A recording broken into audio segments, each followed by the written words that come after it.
اچھا خواجہ سعد رفیق صاحب یہ بتائیں کہ ایک طرف پاکستان میں حکومت اور اپوزیشن کی آپس میں لڑائی چل رہی ہے، دوسری طرف آپ دیکھ رہے ہیں کہ لائن آف کنٹرول پہ ہندوستان کی جارحیت ہے، ہندوستان روزانہ ایسی جارحیت کر رہا ہے اور عالمی سطح پر بھی پاکستان کے خلاف سازشیں کر رہا ہے۔ آپ یہ نہیں سمجھتے کہ اس موقع پہ کم از کم قومی سلامتی کے جو معاملات ہیں اس پہ حکومت اور اپوزیشن کو ایک ہونا چاہیے؟ میر صاحب، سب سے پہلے تو میں یہ کہوں گا کہ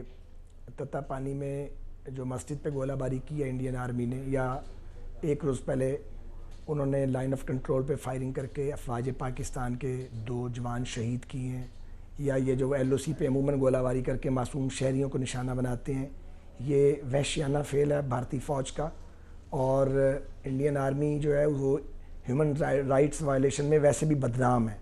اور ویسے بھی بھارت کا انسانی حقوق کے حوالے سے ریکارڈ بہت برا ہے، اور وہاں انہوں نے ہمیشہ، اور خاص طور پہ جب یہ بی جے پی کی سوچ آتی ہے، آر ایس ایس کی سوچ آتی ہے، مودی سوچ آتی ہے، تو یہ پھر اقلیتوں کے ساتھ بدترین سلوک جو ہے وہ روا رکھا جاتا ہے، اور اس کے خلاف بھارت کے دیش کے اپنے اندر بھی بہت سی آوازیں اٹھتی رہتی ہیں۔ تو ایک شرمناک رویہ جس کی جتنی بھی مذمت کی جائے کم ہے۔ جو آپ نے سوال کیا ہے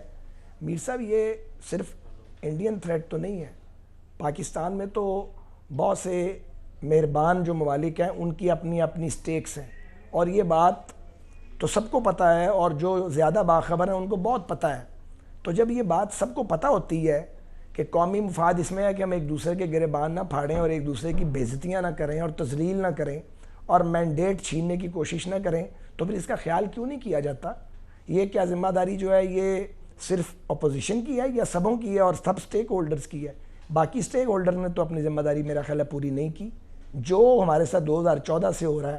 وہ پاکستان کی تاریخ کا حصہ ہے، یہ کوئی سال 2 سال کی کہانی تو نہیں ہے، 6 سال ہو گئے ہیں۔ تو میری استدعا یہ ہے کہ یہ آپ نے بات ٹھیک اٹھائی ہے، بھارتی سازشیں بھی ہیں اور سازشیں بھی پاکستان کی سالمیت کے خلاف ہوتی ہیں، تو پھر ہمیں کوئی شرم ہے آ جانی چاہیے، ایک دوسرے کا خیال کرنا چاہیے، نہ کریں ایک دوسرے کو چور چور چور اور غدار غدار کے سرٹیفکیٹ دینے بند کر دیں۔ ملک ٹوٹ گیا ہمارے رویے سے، ہمیں سبق سیکھا ہی نہیں، ہمیں سمجھ ہی نہیں آتی، ابھی سمجھ آ جانی چاہیے، 72 سال ہو گئے ہیں، تو ہمیں تو یہ بات بری طرح سمجھ آتی ہے، اور ہم تو نہیں چاہتے کہ ریڈ لائنز کو کراس کیا جائے، لیکن کیا صرف ہمارے ریڈ لائن کراس نہ کرنے سے کام چلے گا یا سبوں کو ریڈ لائن کے پیچھے رہنا پڑے گا؟ یہ وہ سوال ہے جس کا جواب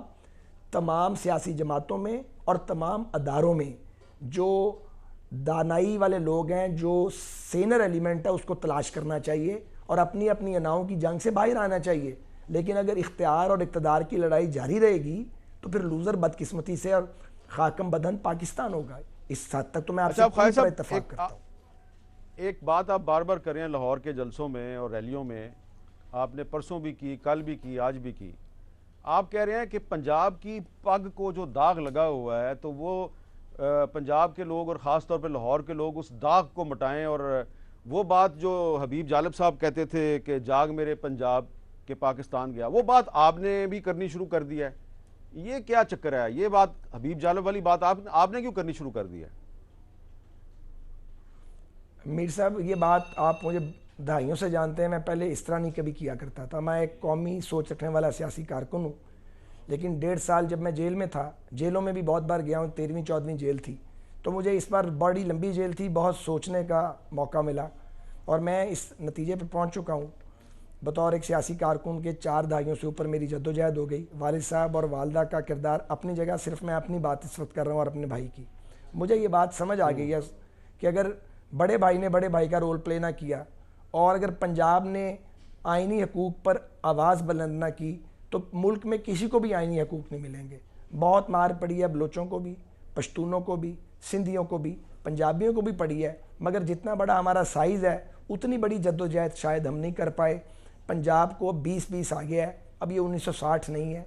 تو اب ہمیں اس کا احساس مجھے لگتا ہے ہوتا جا رہا ہے، لیکن ابھی مزید احساس ہونا چاہیے، اور لوگوں کو سیاست میں، پنجاب کے لوگوں کو خاص طور پہ دلچسپی لینی چاہیے اور right side of the history پہ کھڑے رہنا چاہیے۔ کوئی ڈنڈا اٹھانے کی ضرورت نہیں ہے، کوئی پتھر اٹھانے کی ضرورت نہیں ہے۔ اگر پنجاب کے لوگوں کی اکثریت اس نیریٹو کے ساتھ کہ آئین اور قانون کی حکمرانی کو انشور کرنا ہے، افراد کی نہیں یا چند لوگوں کی نہیں، اس کے ساتھ نکل آئے اور کھڑی ہو جائے